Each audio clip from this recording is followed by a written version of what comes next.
World War II, the largest and most devastating war in history. A time when the human experience was pushed to its ultimate extremes. From the most resounding acts of bravery and heroism to the most horrendously vile acts of cruelty and violence. Throughout the entirety of our history, there has been no more intense a drama than the Second World War. Nor has there been another time where so much was at stake.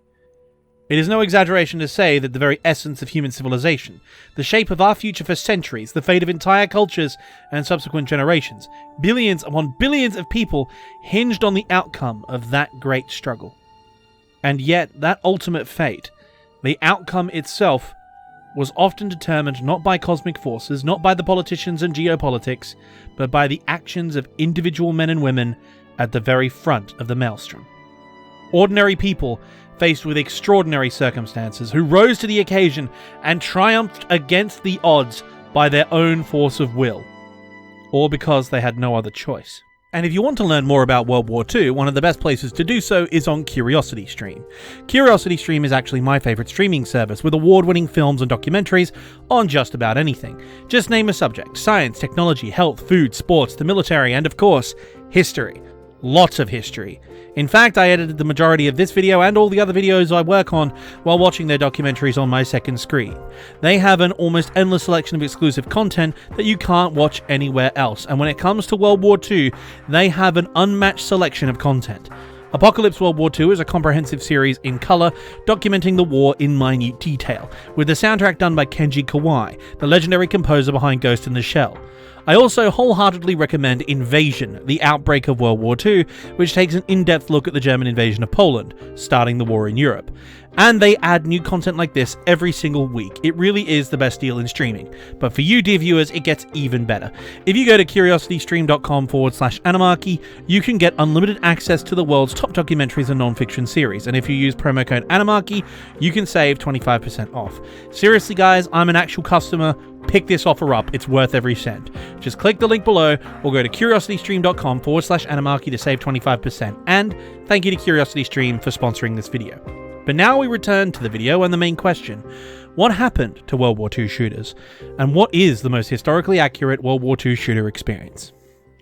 Because of this, media has tried to capture those moments and bring them to life for the later generations who are fortunate enough not to have to face those circumstances.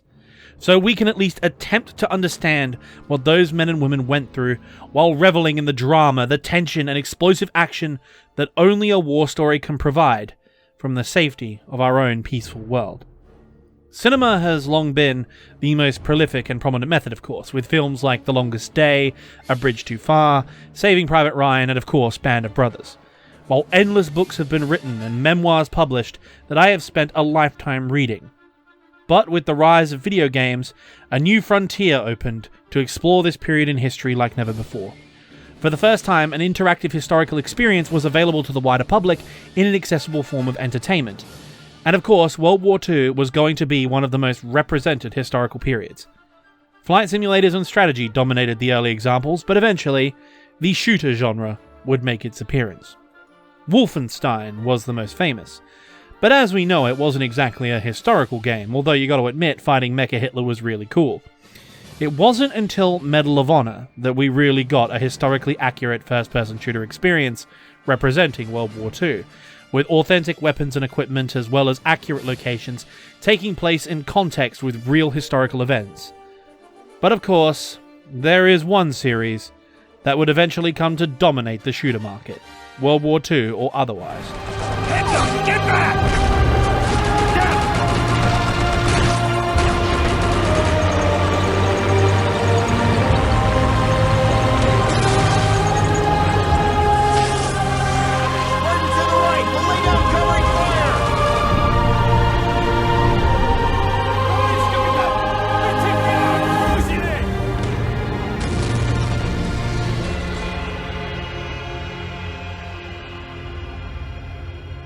When Call of Duty exploded onto the scene, it changed everything about first-person shooters, let alone World War II shooters.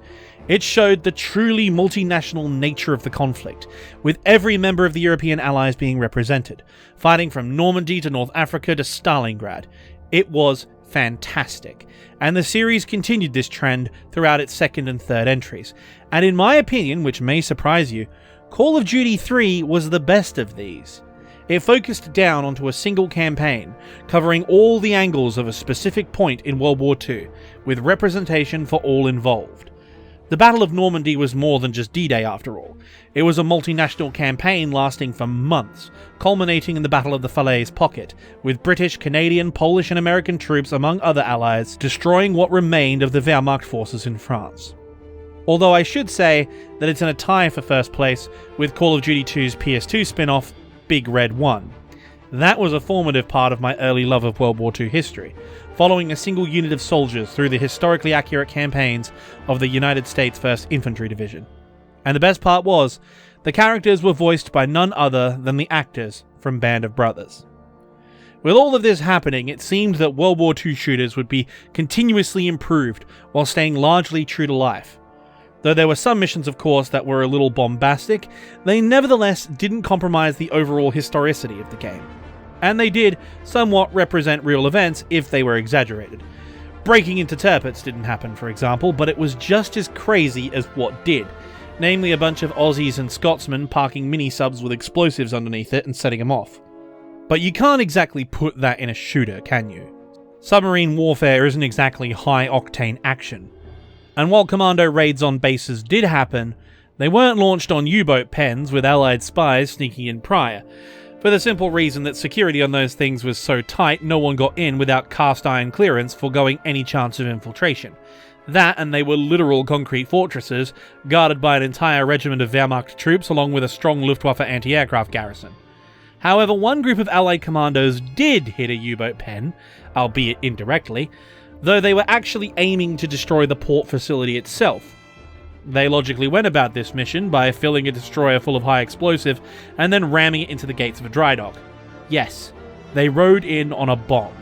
In fact, the Brits during World War II turned their vehicles into bombs far more than people give them credit for. Not as much as the Japanese, but still, they gave it a solid effort. In fact, that battle was recreated in the first mission of Medal of Honor's attempt at making a Call of Duty competitor, European Assault. If only that game matched its quality with its ideas. And this sort of World War II storytelling would continue with Call of Duty World at War, my personal favourite Call of Duty title ever. However, that game, while still keeping true to its historical accuracy mostly, took far more liberties than the others, so I can't exactly nominate it here. But what I will say is, while it missed a few marks with historical accuracy, such as a King Tiger being present at the Battle of Stalingrad as seen here, it makes up for it by having the best atmosphere for a World War II game I have ever played. Dark, gritty, excessively violent. As you walk through the Soviet conquest of Berlin, you see prisoners of war getting tortured, surrendering Germans lined up against a wall and summarily shot while they beg for their lives.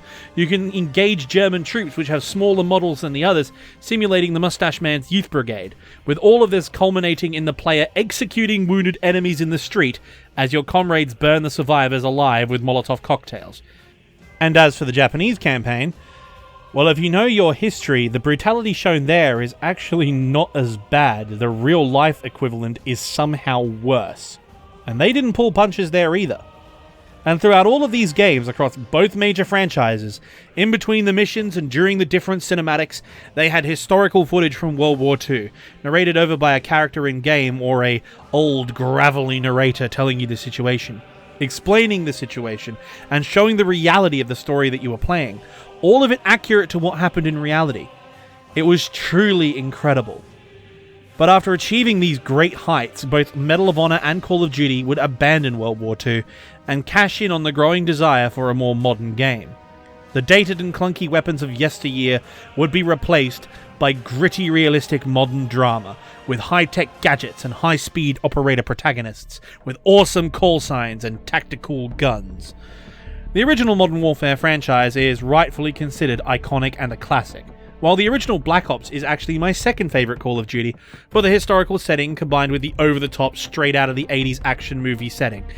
And to their credit, the modern reboots of both of these have had great campaigns, which I loved. It's a shame that Medal of Honor didn't fare so well, with Warfighter resulting in EA digging a shallow grave and pulling the slide back on their pistol menacingly. R.I.P. a real one, fellas. About the only thing I remember from the modern Medal of Honors was this Giga Chad's beard. Look at it. It's majestic. Although actually the Apache mission in the first one was really cool. Anyway, this would set the tone for years and years to come, until the mech riding and wall running, combined with John knowing nothing about Kevin's sex offending, drove everyone over the edge. They had just had enough of this overly modern, overly excessive sci-fi nonsense. They wanted to get back to the core of the franchise, and thus, the demand for World War II returned in a big way. But by the time that happened, the companies which made these games and the market itself had been changed so much by these developments that Call of Duty and their main rival Battlefield both attempted to make World War II games, only for them to be grossly historically inaccurate, tonally deaf, and utter failures in what the medium of historical gaming is supposed to be about. Even Call of Duty World War II, which was in my view a solid attempt, missed the mark by completely abandoning any semblance of tone in its multiplayer, with African women serving as German paratroopers, while some parts of the campaign seemed more like a Michael Bay movie than Saving Private Ryan. As for Battlefield 5, that was a colourful, cartoony mess, which after the magnificently made Battlefield 1, gave me more whiplash than Richard Hammond on one of his bad days.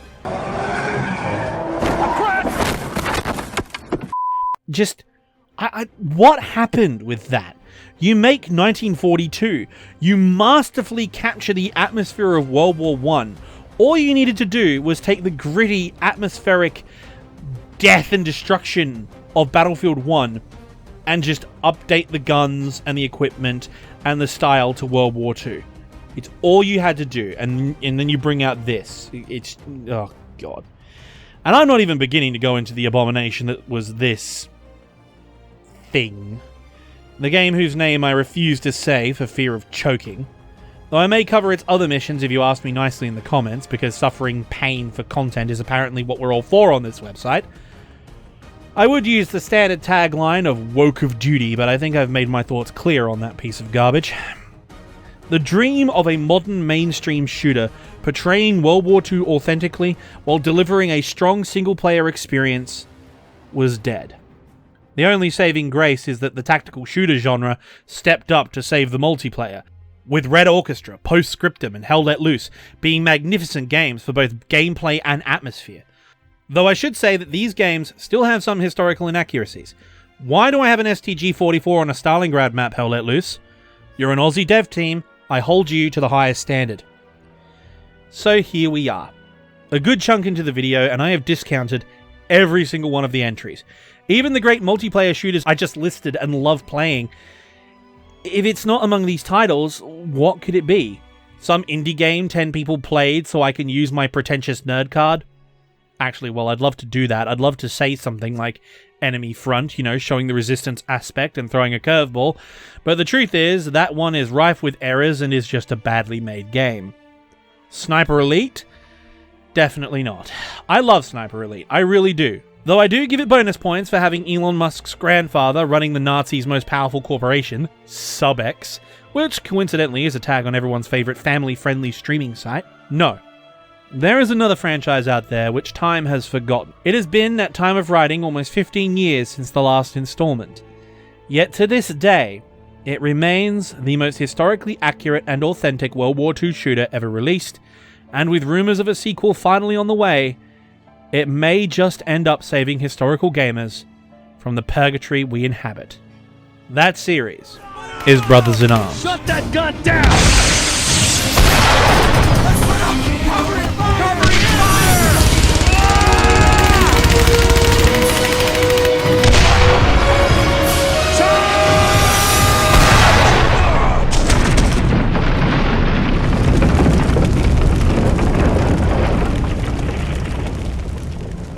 So much had happened, and we were just getting started.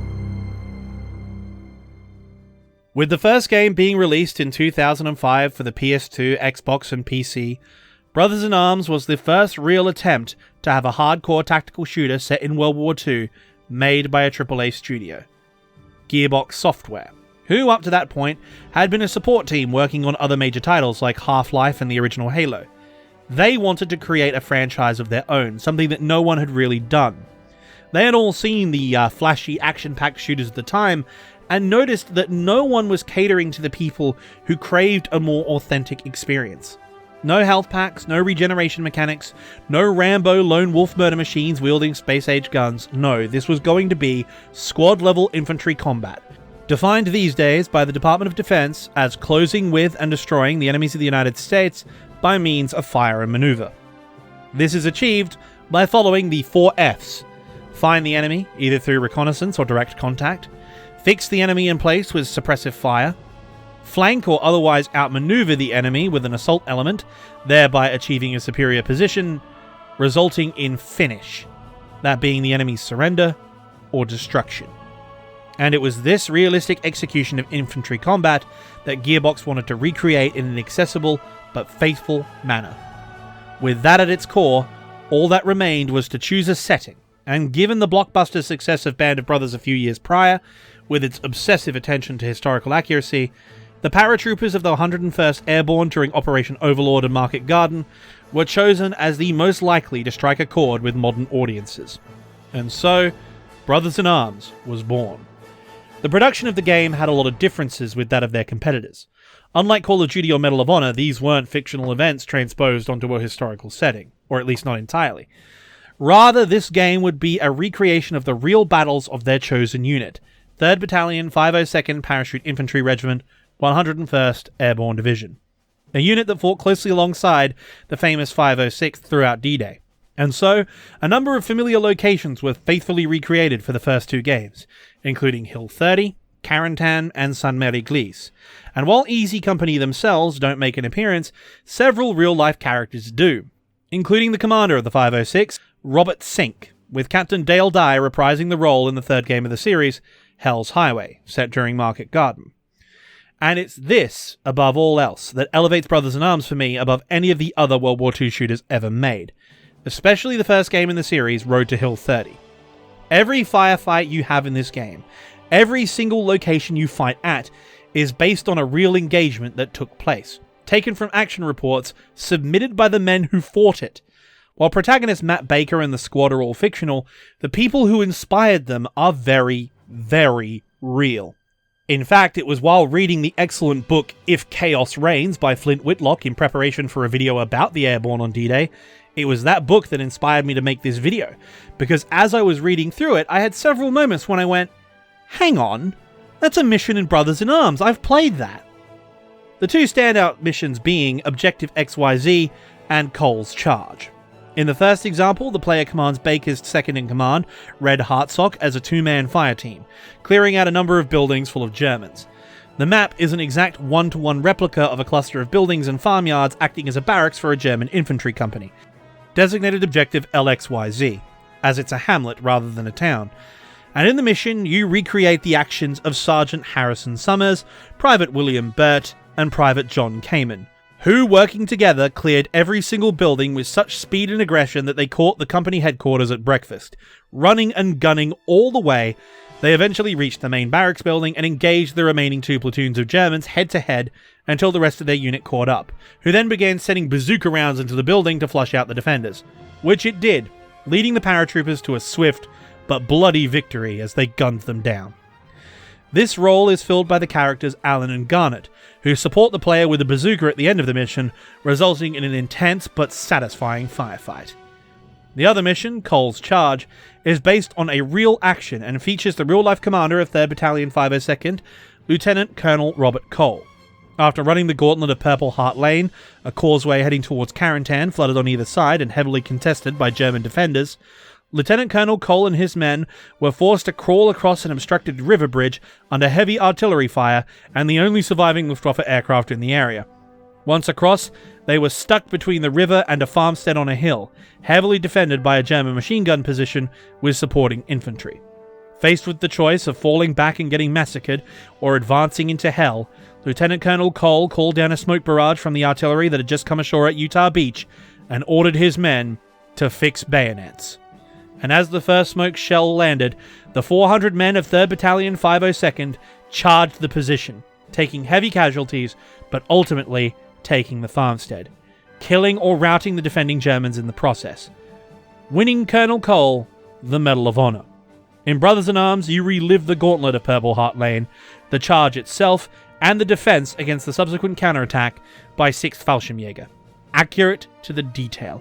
And if you complete all of the missions in the first 2 games on a high enough difficulty, you get bonus extra content, which shows you the reference photos the Gearbox team took on location, the after-action reports from the US archives of the battle you just fought, and the photos taken by Allied aerial recon and the troops on site.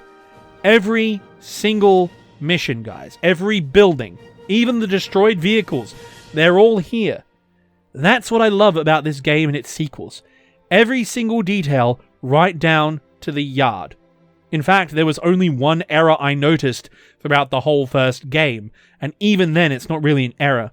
During the mission where you clear the landing site for gliders, the gliders that land are airspeed horsers, and while the USA did use them on D-Day, the 327th Glider Infantry Regiment that linked up with the 502nd were trained on and landed in Waco C4 gliders. This mistake would be rectified in their third game, Hell's Highway, as the main cast arrive in Wacos, carrying their recon jeeps during Operation Market Garden. And while I could go on and break down every single mission, point out every tiny inconsistency like I normally do with all these games, that's beyond the scope of this video, and in truth, there aren't many to find. What matters is this. No other series of World War II shooters has even come close replicating the tactics, combat, and events of the period like Brothers in Arms does. And what's incredible is, it doesn't impact the gameplay. The AI is a bit basic sometimes, which is to be expected from such an old game, but it was revolutionary for its time. The UI, meanwhile, is excellent. With one click of the mouse or one pull of a trigger, you can command the different elements of your squad to move where you need them. You get the machine gun teams, bazooka teams, BAR and M1 fire elements, Thompson-wielding assault elements. You even get to command tanks on more than one occasion, even driving one in Hell's Highway. And utilizing the 4 Fs, you overcome the various tactical problems posed by the enemy and the terrain. There is even this really cool tactical overlay feature, which gives you a top-down view of the battlefield, simulating the fact that the paratroopers memorize sand tables and aerial photographs of their objective areas. And when you switch through the different units, guess what? It shows you the enemy units you have in sight, and underneath them, it has their historically accurate unit, most often the 91st Luftlandedivision, Division, which was the first responding regular unit to engage the Allies behind Utah Beach. As for the uniforms, they're all really well done. My only gripe is that a number of the models have the wrong ammo pouches on their webbing for the weapon they are using. On multiple occasions, characters are seen wielding a Thompson SMG, only to be covered in rifle ammo pouches. And likewise, you see soldiers carrying M1 carbines or M1 Garands, only to be covered in magazine pouches for the Thompson. I know it's a small nitpick and I really shouldn't be that mean, but really, after all the precise details they got right on everything else, it's really irritating to see. Especially the weapons. While the graphics don't look so hot on the first few games, they are still very well done. Especially the Springfield 03 sniper rifle. The sound, the impact, the look, oh, beautiful. But my favorite aspect of the guns in this game is their sound design. The sounds of the weapons in this series are my favorite of any shooter I've ever played. When you get into a firefight in Call of Duty, for example, you hear a lot of gunfire and some ambient sounds, but usually it's drowned out by this bombastic score to go with an epic set piece. Here, music only plays during cutscenes or cinematics, and even then it's very rare. But trust me, when the music is there, it is fantastic. Most of the time though, the only sound you hear is the weapons, and even on lower volumes, the sound of battle is probably the most authentic you will find in any World War II shooter. It is nothing but a barrage, a cacophony of noise. It assaults your ears as violently as it assaults the Germans you're shooting at. The constant hammering of M1 rifles, with that glorious ping sound echoing through the air. The rapid burst fire of the Thompson. The throaty chugging sound of the BAR slinging fully automatic 30-06 downrange with malicious intent. And of course, the terrifying scything sound of an MG42, spelling imminent death for you and your men, lest you get into cover and organize a flank. Or, better yet, if you have a tank. You don't need music when you have that glorious an orchestra playing for you. And even if you did have music, you wouldn't hear it. War, funnily enough, is loud. Very, very loud. The only complaint I have is they reused the excellent sound effect of the 30 cal machine gun for the 50 cal as well, as the 50 cal only makes one appearance in game on top of the Sherman tank. which is weird because it models a different machine gun sound for the tank's coaxial gun. Again, I'm nitpicking. The first 2 games in the series only have 3 major faults. First, the lack of destructible cover, but this is a limitation of a 2005 game, and it was added in Hell's Highway, so I can't fault it there. Second, the explosions. The explosions in this game are awful. They are by far the worst part of the game. There is very little difference between a mortar, a grenade, or a 500-pound bomb from a Stuka. It's all the same generic poof sound. Third is the grenade throwing. Now, I am famous among my friends for having the worst grenade throwing skills in video games. We are talking caboose level grenade skills. Grenade! That was the worst throw ever. Of all time. Not my fault. Someone put a wall in my way. If you're old enough to get this reference, I'm sorry. So much so that pulling a Pac-Man or a Pac-Man grenade is used in place of bad nade among my extended circle. But even I have to say that in both Earned in Blood and Road to Hill 30, the grenade throwing is the absolute worst in gaming by far. It's worse than armor. These razor-sharp, well-trained paratroopers throw worse than my mum, and she died a decade ago, so take that information how you will. Thankfully, of all the issues I've mentioned here, both large and small, all of them can be resolved with mods, as the game has a dedicated fanbase that still survives to this day. They have mods fixing every single issue I've raised, even the very few historical errors, and no World War II first-person shooter before or since has had the combination of story, characters and gameplay that Brothers in Arms has. Hell, Earned in Blood, the second game, has some of the very best story content of any shooter I've played, World War II or not. The inclusion of Lieutenant Colonel Cassidy and the ambush of the horse convoy by Easy Company in the opening just kicks so much ass. Not to mention, using the legendary combat historian SLA Marshall as a narrative device to tell the story through flashbacks with the game's protagonist. Hell's Highway would later go deeper into the story of the squad, interpersonal conflicts and reflections on their time in Normandy, but it never lets that detract from the real events happening around them. As a recon company, they operate at the front of the 101st Advance, meaning they secure drop zones for gliders and attempt to take the Son Bridge before it gets blown up in front of you, in one of the coolest cutscenes in gaming ever, in my opinion. And of course, they finally cross over with Band of Brothers properly. The only real problem I have is that it was definitely a product of the Gears of War generation in terms of gameplay changes, but that's really only a minor nitpick. What I'm saying is, you should play this series. You really should. It's old, it can be a bit janky at times, but if you want to play a realistic World War II shooter with historical accuracy and a strong narrative, there is absolutely nothing better. And if enough people buy it, if enough people come out in unison crying for more historically accurate and compelling single-player shooters, for those of us passionate about history, there may be hope for us yet.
When they poured across the border, I was cautioned